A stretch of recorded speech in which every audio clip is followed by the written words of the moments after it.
So you're browsing around YouTube, looking at different videos. What makes you click on a video to watch it? It's probably a combination of the thumbnail and the title.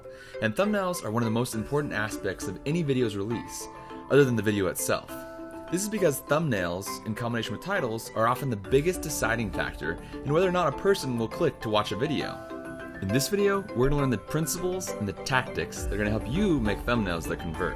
While the tactics and the actual thumbnails can vary widely from genre and also your type of videos and your personal style, there are several guiding principles that can be used to make great thumbnails. 1, you have to accurately portray the content of the video.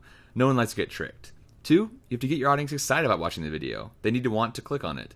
And 3, you want to draw the attention of your audience. There are so many videos on YouTube. You need to stand out. 2Filter kind of wrote the definitive guide. It's literally called the definitive guide to thumbnails.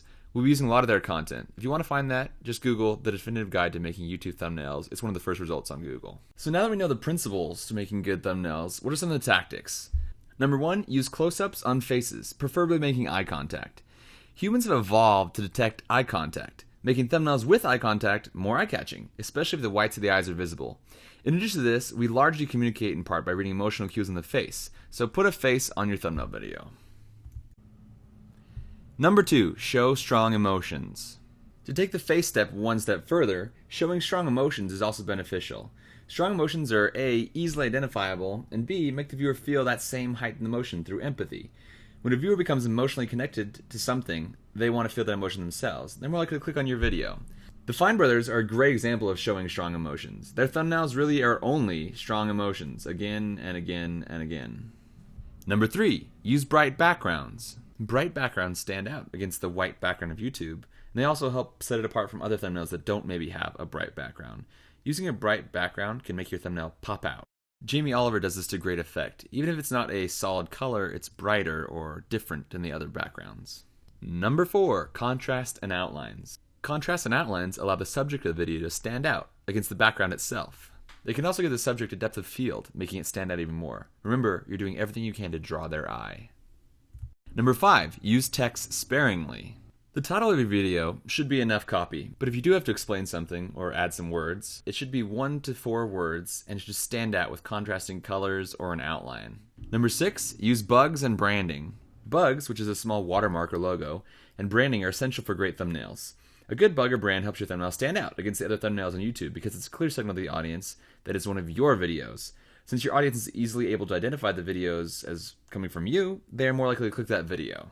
Number 7, be consistent. Consistency, just like using a brand or a bug, allows viewers to easily identify your videos. Consistency in thumbnail design includes color palettes, layouts, number of subjects, arrangement, fonts, a ton of other elements. You just want to make sure your thumbnail looks consistent from video to video. You can change this over time, but make sure you change it slowly so you don't lose your viewers in the process. Number 8, design for the small screen.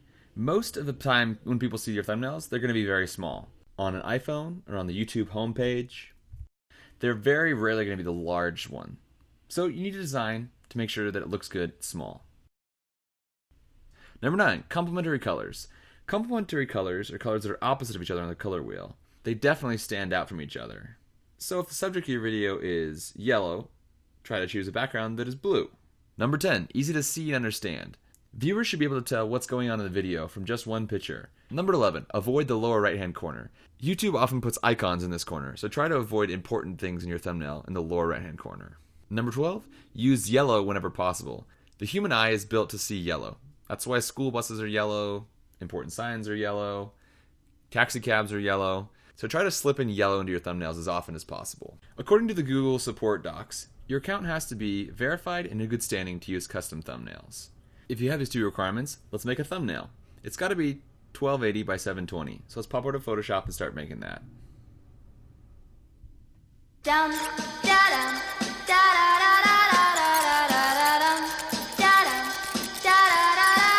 So set your thumbnail, go to your video manager, go to info and settings, choose custom thumbnail, pick your thumbnail, it'll upload, save your changes, and go back to video manager. Looks good in small screen, we'll call it good.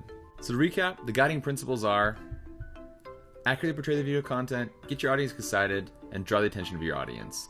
The specific tactics are: use faces close up with eye contact, show strong emotions, use bright backgrounds, contrast and outlines, use text sparingly, use bugs and other branding, and be consistent. Also, design for a small screen, use complementary colors, make them easy to see and understand, avoid the lower hand corner, and use yellow. Thanks for watching.